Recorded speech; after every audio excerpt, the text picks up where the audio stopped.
there, and welcome to the I Never Knew podcast, also known as Inc. This show dives into the life experiences of people who have been through it all and have come through the other side stronger, better, and triumphant. Each story is raw, authentic, and, at times, heartbreaking. One thing joins it all together: the fact that the stories can help the listener learn and grow. Hosted by life coach Maureen, she sits down each episode with a new guest who will empower the listener to set out on their self-discovery journey and start to heal. Now you'll be joined by Maureen and her special guest. Please enjoy the show.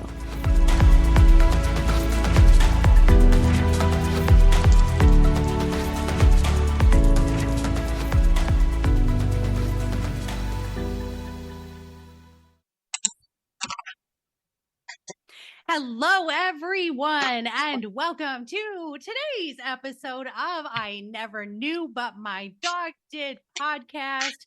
I am your hostess, Maureen Scanlon, or Life Coach Maureen, as you all know me by.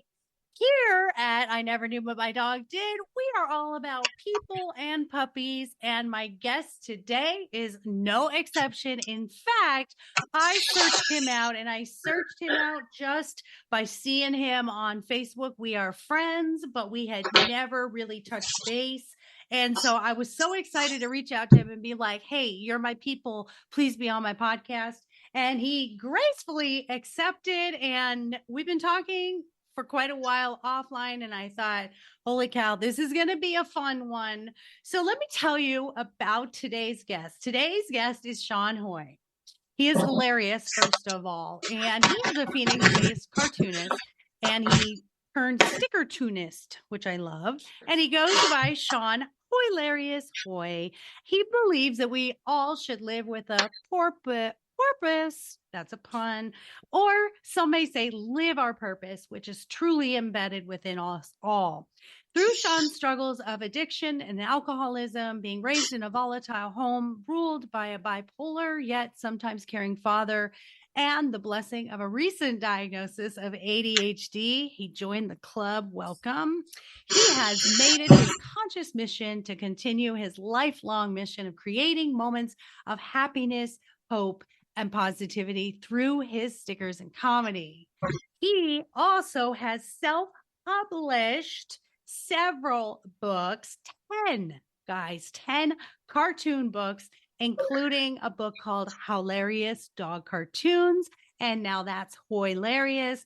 And he's working on the Hair of the Dog cartoon book. So without further ado, welcome to my brother from another mother, Mr. Sean Hoy. How are you? Oh my gosh, I'm doing good. I love that term you use. I have been searching and searching him. It's like, bam, and you found me. That's not easy. I hide a lot, even though I never know what bill I did pay and what bill I didn't pay. No, but I thank you. Hiding in plain... wonderful intro, and I'm so excited.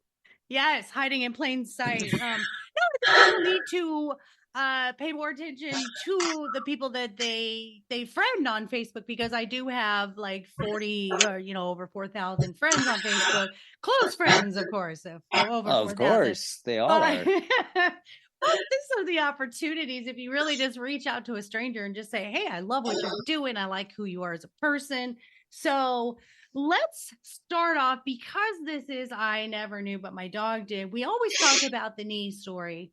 And the knee story is what was the moment that you were on your knees in life and you said, oh my gosh, something's got to change. I can't do this anymore. What's my purpose? And how do I get out of where I am and where I want to be? So tell us about those struggles with your addiction and alcoholism. Gosh, I've been fortunate because when we talk about purpose, it's been innate in me, and I've lived my purpose. Purpose is a good pile of a pun. But I've lived it all my life. I truly have. I can say that. I've got report cards from like the second grade, third grade that say Sean wastes too much time trying to be funny and drawing cartoons. So, but it's been like natural for me, and I love just giving. I mean, I would sell maybe a cartoon sheet for 5 cents, but I would give of everything. We used to do seances in the library, like in 5th grade, trying to raise my buddy's dead gerbil, and of course, librarian, we just can't do that. And I'm like, well, no, you can do this. I was always that kid that would get into a lot of trouble, but it was kind of like a, like if we had a substitute, I'd be like, we don't have to be here, you guys. And they'd be like, what? And so I'd always encourage the kid that would leave first. You know what I mean? So I had a great time doing that sort of thing. And I've been blessed too. I'm being this way. And I have, obviously you said, recently diagnosed, but having the ADHD, I've had these superpowers that I never knew of, which now in hindsight, I have a twin brother as well, but you and I didn't discuss this. And we're so opposite. And currently, and we can delve into this later, we currently don't talk like right now, but I think there's so much resentment. And now that I'm really realizing this ADHD thing and really going, oh, wow, okay, there's other attributes to it. It drove him crazy. Like I can see that because I was always the, hey, I literally wouldn't study, but get good grades. He didn't do well. So I don't want to go down that road, totally, but it was really interesting. So, we were Irish Catholics. We went to church, we did all that. And probably around the age of 13 is when we were introduced, even though my father drank, through our lives and whatever. So anyway, I'm kind of rambling a little bit, but I'm getting to the point, is that I started drinking when I was 13. And I'm telling you one thing, like when I did start, I would black out and not remember some things. But before that like 13, 14, I mean, even my dad would go like, shoot, if you guys go get alcohol, drop us off. We didn't even think about that. But there was this euphoric time, like a half hour when I did drink, that I felt normal. Yeah. I really did, like, oh, this is how other people feel. Like I had this euphoric-y feeling of, yeah. So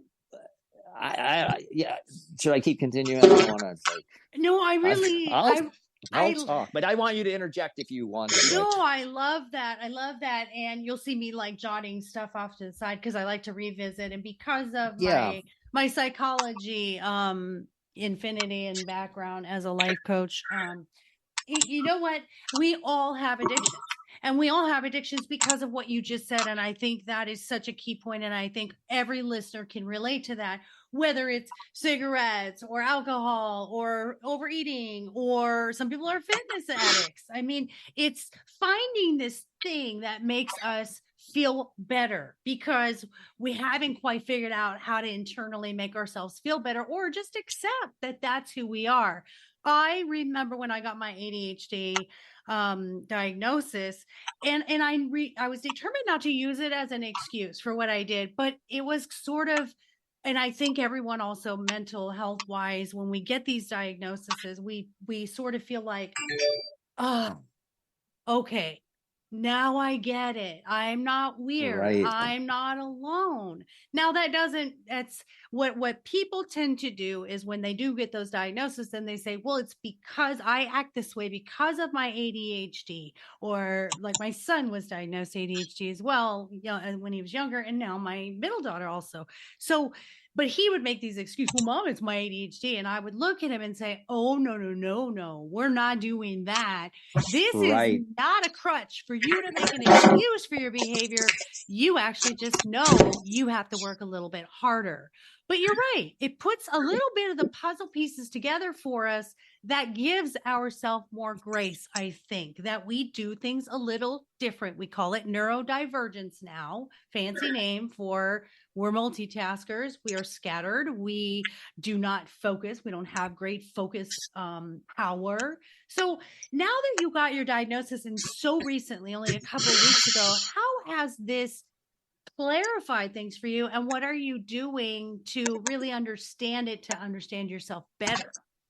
Well, and I think that's going back to a little bit just to finish the little snippet deal in regards to, so I drank, and okay, the euphoric feeling came and I would feel good. Of course, I literally was not whatever biochemical thing.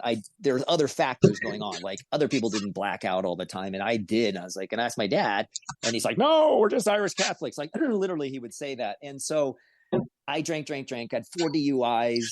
but when I drank, I mean, people liked me. Like I had enough charisma and whatnot. I could get away with so much. And the impulsiveness would blend with the alcohol, but yet it would blend with, and so it'd be like, oh, Hoy will do that. But I wasn't that kid, the guy that would be like, oh, let's go drive a motorcycle. You know what I mean? It was kind of, I was like, well, I don't do that. I'm reckless, but I'm not that reckless. I go and meet women and do all that stuff. And it's just, anyway, so we progressed forward, and I would do comedy, but I would never drink before I would do comedy or anything that I had to do. And so people, they joked again with the ADHD thing through my life, but nobody ever was like, you for sure have that. It's just like, how do you got great grades, you do all these things, you show up on time, you know your lines. So yeah, but then after my last DUI, that was 2007, July 6, 2007, they took my buddy's car, because that's another thing with my deal is my financial situation. I'd be like, hey, I don't need to, I'd make money. Let's go to Vegas. Credit card. Wait, what? You know what I mean? You have to pay these things off. It's crazy. Yeah. One addiction leads to another. Oh my God. So I was married, This is not funny, and she'll kill me, but we're still friends. I was married, and my ex-wife, Chrissy, she's great. But so we bought a house and did all that stuff. I have a son, Ethan, who's freaking great dude. And so anyway, we got divorced because I was still going through stuff. Still doing stuff. I would quit for like 6 months, not, but still making some money here and there. And we did get divorced. And then I left there with a car was paid for, and then like an 850 credit score or something. I didn't even know what credit was. Yeah. And so I went to the bank. I'm like, oh, what can I get? And either guy goes, dude, you could get like $10,000 thing. And I was like, what? And then literally went to Vegas. Like literally, I'm not saying. Anyway, so all these things that have happened, and so I'm slowly, and this is like in the last 6 months of, like you said, now I'm going back with all these things and people that I've hurt in some ways and been impulsive, and not blaming it on the ADHD, not blaming it on the alcohol, not blaming it. And I've accepted, you and I talked about that a little bit, Maureen, about who I am at this age, to go, God, like, I used to really like myself before, but now I love myself, and I embrace the deal. And so I wear the ADHD badge with these superpowers as who else is out there? Like, I only mention it to people just because to say, hey, are you like I am? Like, I want to help with these coping. So how I've coped is I go exercise, I work out, I go and talk to people and do these things. And anyway, hopefully this comes all around about that. It's been like a freaking blessing. And we talked about my brother, my twin brother and I, and so there was this resentment, and now we don't talk right now currently, but I go, God, you know what? I wasn't like a total jerk. I didn't like steal money and borrow this from him and didn't give it back. Years of this guy Sean being this like flamboyant guy getting away with stuff with his ADHD because he had no impulsive things. I could see how that could drive him crazy, and I haven't taken the time yet to really sit down with him and talk, and we will eventually. But it's opened so many neat doors of just stuff I've done and not beating myself up. And I'm like, oh, wow, like I love this. And we'll talk about the stickery thing, but it's just like, I just love giving of me. And now it's more pure, if that makes sense. It's not a show. It's not a show. It's like, dude, that's who you are. Like, and then that goes back to the dogs. Just watching my dogs, like, yeah, Grayson's got a personality, and then Ticket's got a personality too. 110-pound Roddy Pitt mixers, and they can be jerks, but they're like, they do whatever they want. I don't know. Anyway, it's I've always been a dog fan, and I just love the way they live, and watching them is like, I want to be like a dog. I want to come back as a dog. That's just it. That's one of the reasons that I wrote the books and why everything I do is surrounding the dogs. And I love the fact that dogs actually are like that, like you said, innate. They're that innate soul that we want to be, where we don't care about people thing. We do what we want to do. We want to take a nap when we want. We want to chase our tails when we want. We want to sniff someone else's butt. We want, we're going to do what we want when we want it. And that's what I love about the dogs. But what I love that you said is you have superpowers. And this is something like in my coaching that I am so all about, that I don't know if other life coaches do it. And to be frank, I really don't care what other coaches do, because we all have a different way of doing it. And we are matched with the people that need to be there. But one of the things that I always emphasize is let's stop focusing on what you suck at and let's start focusing on what you're great at. And that was the thing about having ADHD, or I don't even use the title or the diagnosis anymore. I just call it my focus issues. And I've coached many ADHD people where all we have to do, like anything in life, is find the thing that works best for us in this scenario, right? So Right. whether it's depression, whether it's anxiety, whether it's PTSD, whatever it is, even OCD, I definitely have some OCD, but what I've learned is we just have to find ways to make it work for us and not against us, and quit using a mindset of, well, this is really bad. I'm terrible at focusing. I might as well not even sit down at the computer because I can't focus. It's using those skills. Everyone that knows me knows that I'm huge on mantras. Mantras meaning repeat something to yourself. With focus issues, with my focus issues, when I know I have a lot of stuff to do, but then I keep squirreling, which is one of the terms for ADHD. I love squirrels. Is, we're off here, we're off over here, and oh, shoot, I was supposed to do that.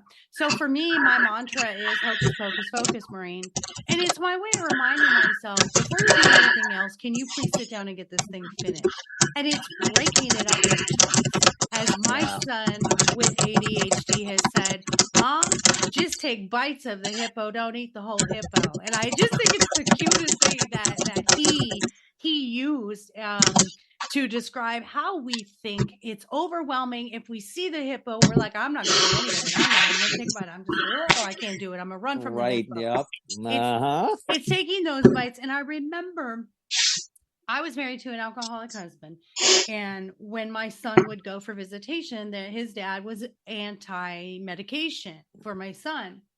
And I just actually had a guest yesterday where we talked about cannabis for ADHD and the benefits, because my son was on Vyvanse, and everybody has a choice to choose if medication works for them or not. However it works, again, find the tool and the coping mechanism that works. But for my son, he wouldn't get this medication, and we weren't into cannabis or anything when he's 7, obviously. But I remember him finally at 10, I think he was a little bit older, maybe 11 or 12, finally standing up to his father and saying, Dad, I need my medication. Because he'd come home crazy at the end of the weekend, and I'd be like, oh my God, you're bouncing off the wall. What happened? Right. I didn't take my medicine. And so he said to his father, he described it as, Dad, I have to take my medicine. Otherwise, my mind is in fast forward. And I thought, brilliant. My son is brilliant, because if anyone who isn't familiar with focus issues, that's how we describe. Imagine your mind, listeners. If you have anyone in your life with ADHD or ADD, which there really isn't ADD, it's all ADHD. But imagine you're trying to sit down and read a book, and you're thinking about 5 chapters from now. You're not going to be able to focus on the story or the page or even the paragraph or sentence in front of you. That's kind of how life is for those of us with focus issues. And my son describing that, it really was, I thought that wraps it up. That just sums it up, where we just can't slow down.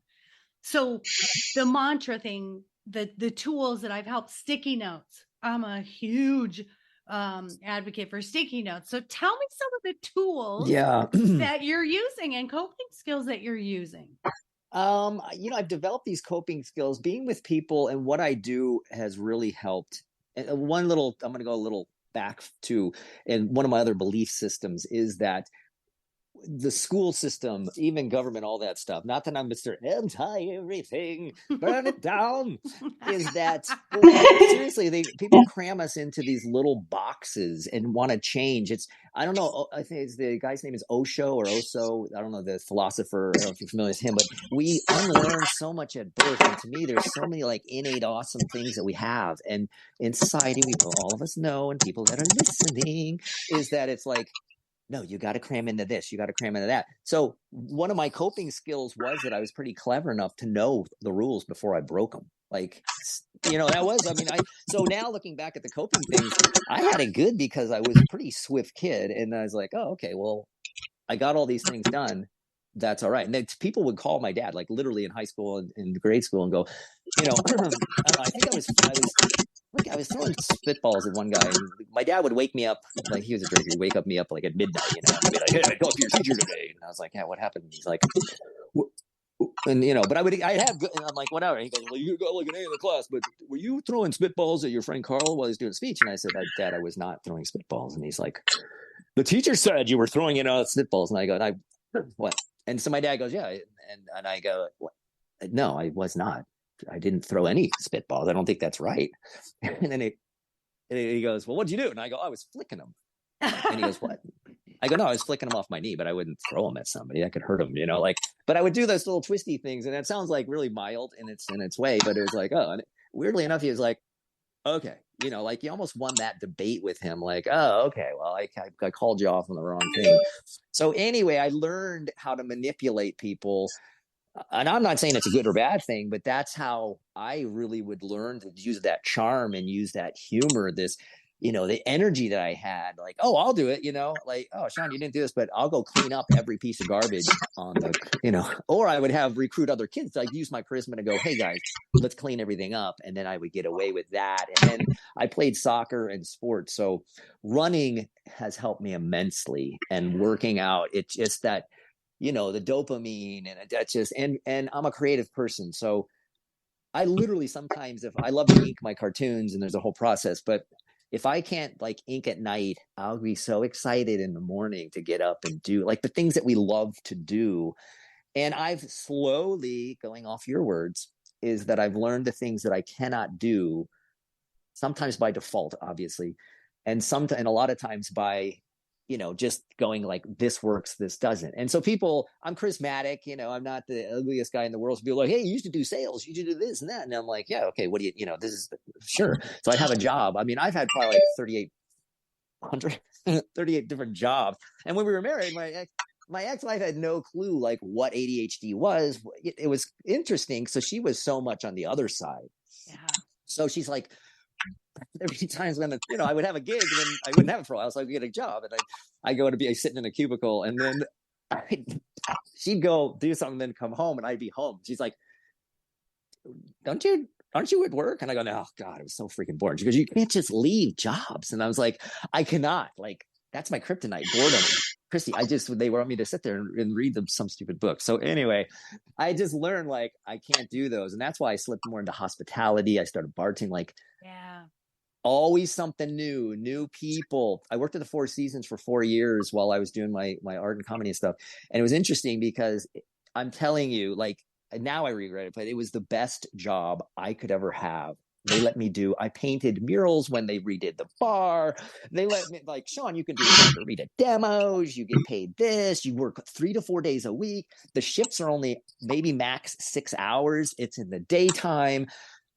And I'm telling you, Maureen, I loved it. I was like, that's when and so interestingly enough, my last DUI was July whatever. And then I got that job, or I think I was still working there. It changed my life, not drinking and having that job. And to say all this, me with ADHD, I didn't realize all these other things I had done. I quit that job 4 years later, which, I was making good money and doing it, and I left on great terms. Like, are you serious? Am I could leave? I got bored. I got bored with the people, and it was like a job that people would literally give their. I'm saying, it was really interesting, and so hopefully I'm answering your question. No, that's great. That's great. Yes, it was crazy. Yeah, and I went from, and so I think that's kind of the change point of my life per se, is that I'm answering a little bit of the drinking thing. When I did stop drinking, my mind became more focused, but I was still had the ADHD thing that I didn't really realize. So I was still doing these impulsive things, and it wasn't the alcohol. I was just doing other things. And then this job just helped me like realize, but still quitting that job, which they wanted me to stay and make it great. And I'm like, no, I'm going to be, a movie star. I'm going to go and paint the world. And I went and did awesome things, but I realized too that I'm great at everything. I always need somebody to help me. Like, I've never had that other person in relationships, of course, but like a business partner. Yeah. Yeah. You And know, I I've think never had that, and they don't understand me. They'll be like, "Well, why can't you just do the spreadsheet and do this?" I'm like, "Let me go meet people. If you can just plug that in." I've burned so many bridges with trying for people just to be like, "You're so freaking smart. You do it all." I'm like, "Well, what are you doing?" Like, well, you know, they gave me $2, like, you know what I mean? Like, people invest in me. I'm like, "What are you investing in?" I don't need the money. I do need the money. I need the opposite of me. You know what I mean? But you know everybody, and when we go to bars, you'll talk to everybody. I'm like, yeah, you know, but that doesn't pay. Like, anyway, I'm well, going off on 5 tangents because but that's what I I think that's really important though. Is that ikigai? It's what am I good at? What can I get paid at? And what am I passionate about? And what you were looking for was someone to keep you accountable. And if we don't have accountability partners when we have these types of distraction issues and focus issues, we will get bored and we'll want to do different things. It's finding that healthy outlet. Running, like you said, my yeah. son, we had a punching bag and he was a longboarder, and I would be like, dude, go do something, go create something, go get that energy out, because it's that hyperactivity part of it where we get changed. I get stagnant, and Yes. it affects my brain so bad where it's like, when you get stagnant as an ADHD person, you're like, life sucks, everything's bad. What's going on? I need to do a complete flip over. And for me, I found that doing creative outlets. I mean, my poor husband, because I'm creative, I've done many houses. I made like 35 of them in 1 year. I did furniture refurbishing, and oh my God, when we went to move here to Texas, we had a whole storage room full of it. I was giving it away. I mean, I need to do a crafty, I scrap, but I have to do a crafty thing like you and your stickers. So it is just finding the tools that work for you. And we're all going to be so completely different at it, but it's the premise and the bottom line is find what works for you. If this is not working, keep going, keep trying. And that's in anything in life, whether you're ADHD or, whether it's anxiety or anything in life. But getting rid of those addictions that are falsely filling that need that you have is where we run into trouble, because drugs are never going to give you that completion of who you are. The alcohol is never going to. Overeating, none of that is going to fulfill you. It's a temporary fix that can grow into a problem when it's not fulfilling you, because your mind says, this is the thing that brings me happiness. Instead of understanding there's other things that can bring you happiness, you just have to seek them. So Right. And be conscientious. And so my story as well is that my father died of cirrhosis at 62. Oh my goodness. So, but he was in denial of anything, and I keep saying, I don't mean to working on that. But the crazy thing is I kept drinking, and cirrhosis is a terrible disease. I never thought about it because there's that, and also we have that embedded things in our heads of what our parents do. Because my dad's always, we're Irish Catholic, we always drink. This is what we do. There was never. I just sat in the hospital bed and I was like, I think I have a drinking problem. No, not really. My twin brother who drinks, but didn't have a drinking problem. It was crazy how my metabolism, whatever it was, is the opposite. And it took me years just to realize, like, wow, it's just not worth it. And yet I don't mind serving alcohol to people. Like, I bartend and do things. I cold turkey. I didn't do any other thing. I was just like you just said, this does not work. You're a great person. You do some great things, but this is not working. And it was even crazier that I segued slowly to the point now, 16 years later, whatever it is, that I'm this person now that I love, and the alcohol, not drinking, helped. But then doing these other coping things and realizing, like, I'm a pretty good dude. And now I just love to spread that message to go, no, we're all freaking good dudes. Society, and I am one of those people, I don't know if the government's listening now, but I just still, even after being sick, I didn't file taxes for 7 years. Like, I don't know. It's just like, why? What are they going to do to you? People, my friends are like shaking that are accountants, like, they're going to come get you. And then, it's just all these things. And I still had that. I don't use the word deviant, but impulsive or going against society. Born like, what's the use of it? You know what I mean? It's really absolutely. crazy. Like, like some crazy stuff that people look at me and going, God, he's a nutball. But I almost controlled crazy. And I don't know, it's just kind of cool now to look back and now having this alcohol stuff and things, I've helped a lot of people, even through the Facebook and whatnot. It's surprising. Every year I always say it's been another year, and I have people reach out, and I'll go talk to people and tell them like what my thing is, or call. And I've got a friend, she was drinking and she's like, I don't know, this is my daughter, I love her so much. And I'm like, well, you love alcohol. I'm really in people's faces. Like, come on, just like, be honest. I was honest with myself. Like, that's one of the keys as well with this thing. I don't care if you are diagnosed or not, but regardless, like, be honest with yourself. And as soon as you do that, you're like, damn it, I am pretty good. Like, I can help people. But people lie to themselves constantly because they're taught to lie. Yeah. Like when you're in school, you're like, this is what you get, these grades, this is what you do. And you're taught to basically lie to yourself and crush your own little self into to be uniform, like, conform to the masses.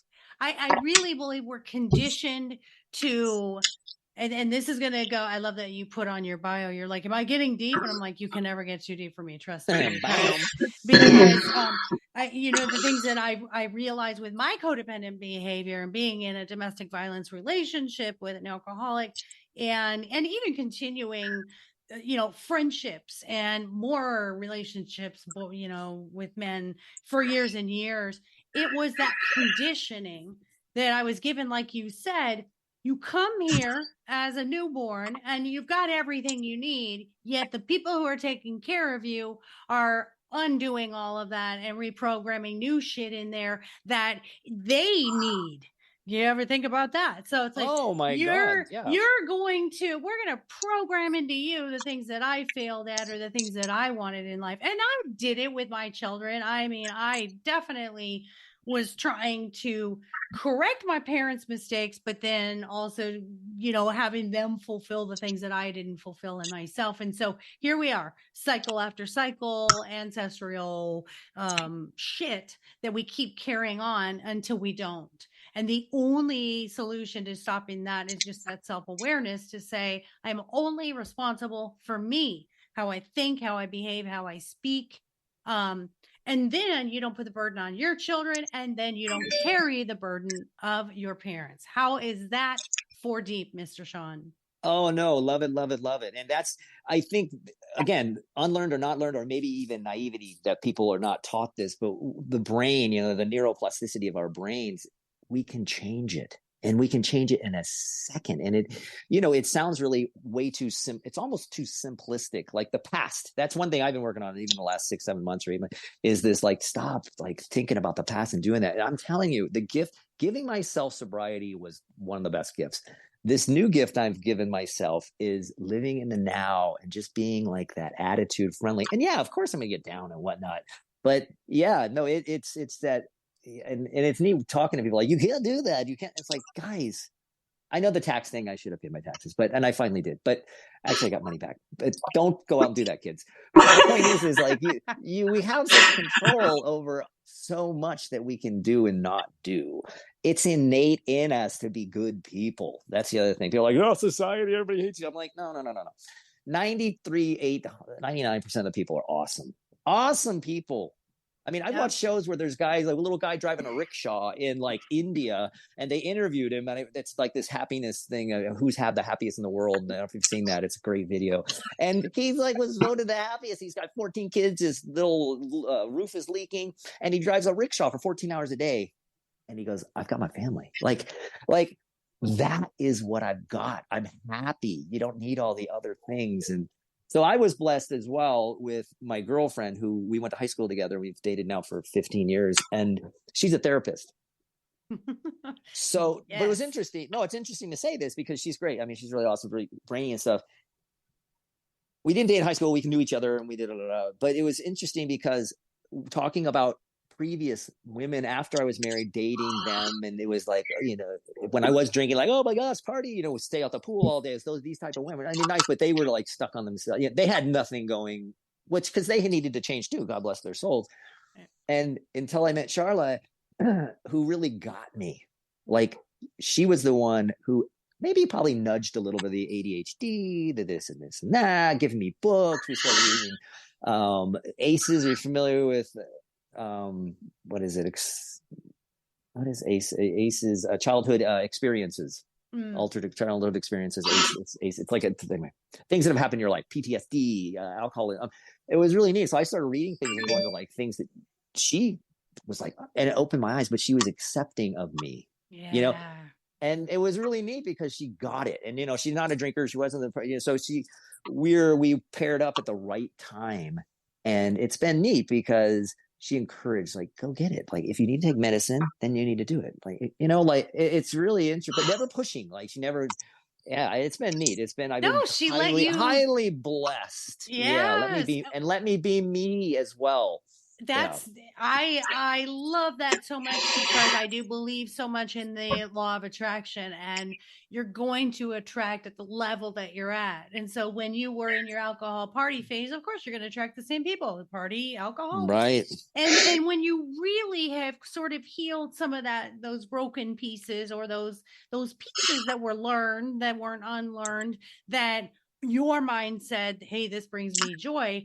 Then what I think is, I did the same thing. I met my husband, and he completely was different from anyone I had ever dated, because I did this 2-year process of saying, whatever you're doing, Maureen, is not working. These narcissistic people, and you being codependent and giving everything that you are and not getting that love in return, and I used to tell people, if you don't heal yourself, you're going to meet the same person with a different face every time, until you fix what is going on in you, that you're seeking this void. Seeking it in someone else will never work for you. So I love that when you meet the right person at the right time, they're going to challenge you, but they're going to unconditionally love you through it.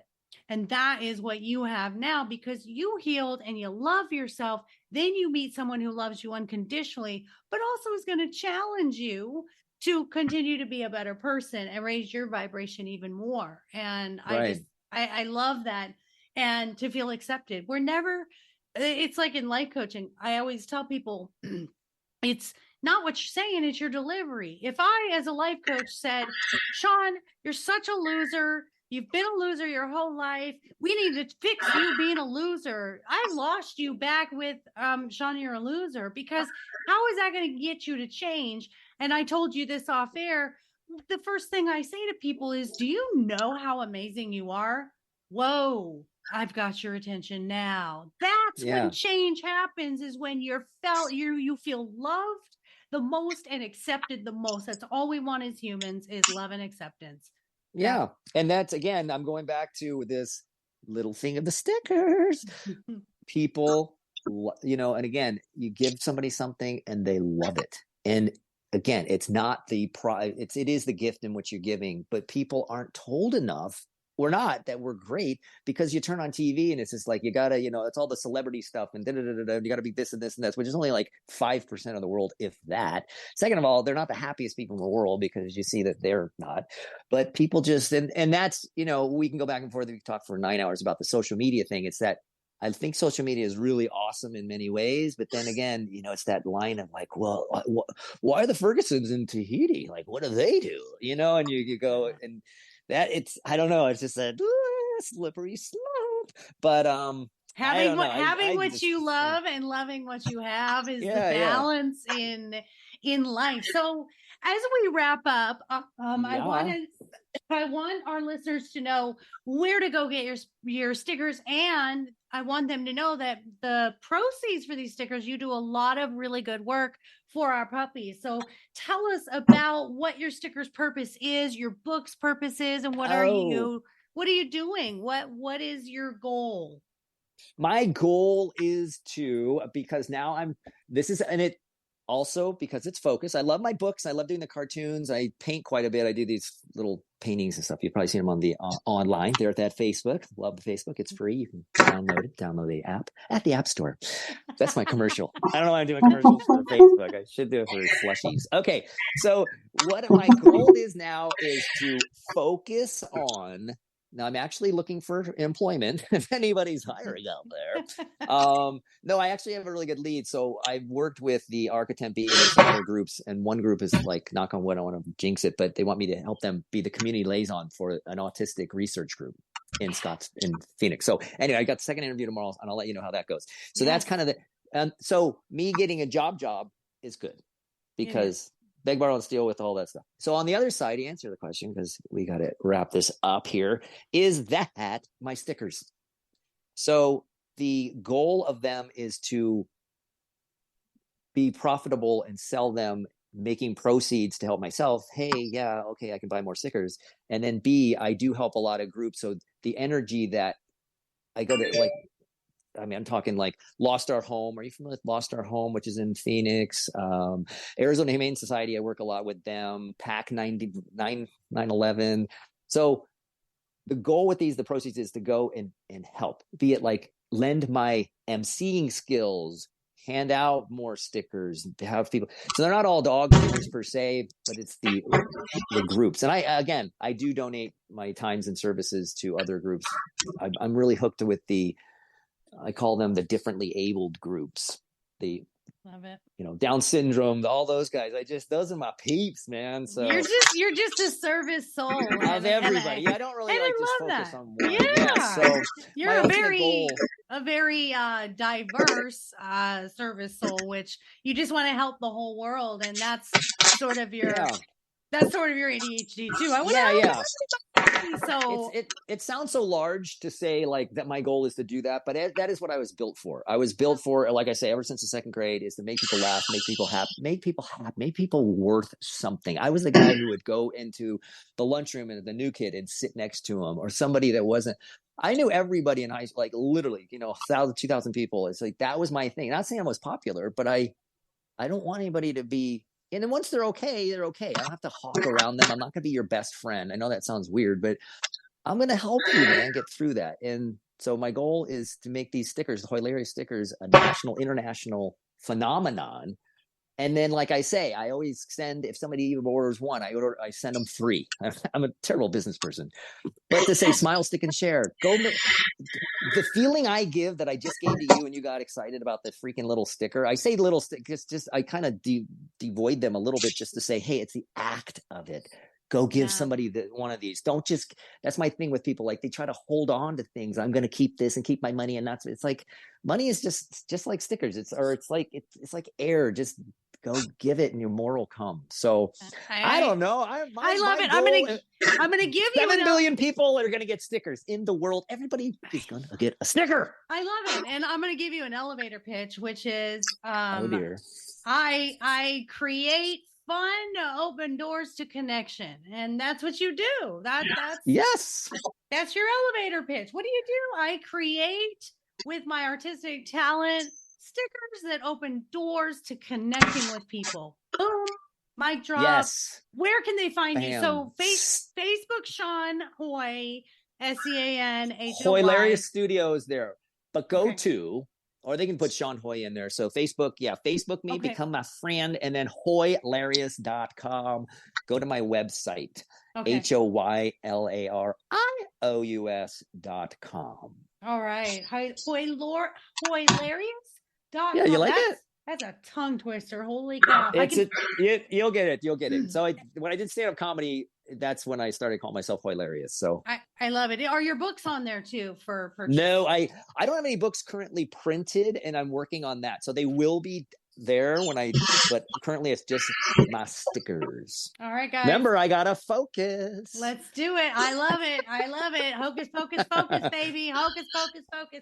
So guys, I hope you enjoyed Sean and his high energy as much as I did, because I just adore him. And this is not our last time we'll be speaking and connecting. So go to hoylarious.com, buy those stickers, buy more than you even need to open those doors to connecting with other people. Hand them out, bring them to your kids' school, whatever means necessary, because it A, goes to a great cause, and B, we want this to just really grow and be this awesome brand that he has created. So Sean, my friend, my brother from another mother, I'm so so grateful for this hour you'll never get back, and I hope you don't regret. But I'm just so happy that I reached out and we were able to connect today. And thank you for being on here.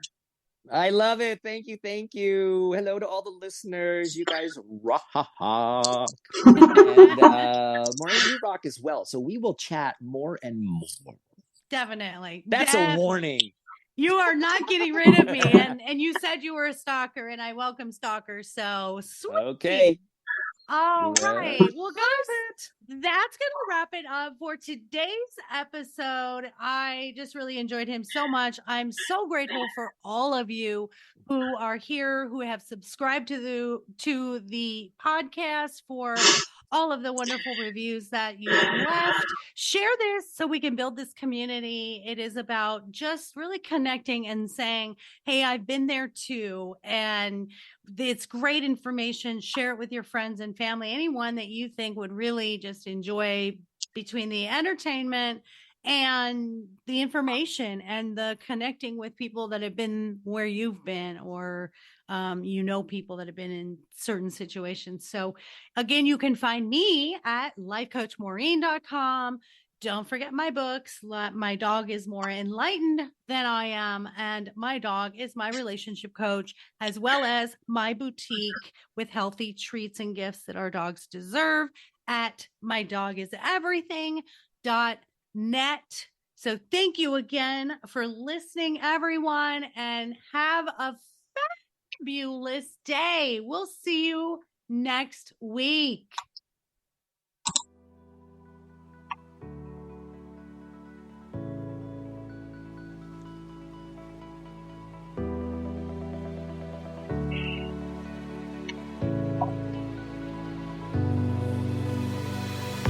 Thank you for tuning in to the I Never Knew podcast. If you found today's episode inspiring and educational, please be sure to follow, subscribe, and spread the word. The more people that join the Inc. community, the more it can develop and influence others as we work together for a healthier and brighter future. Until next time.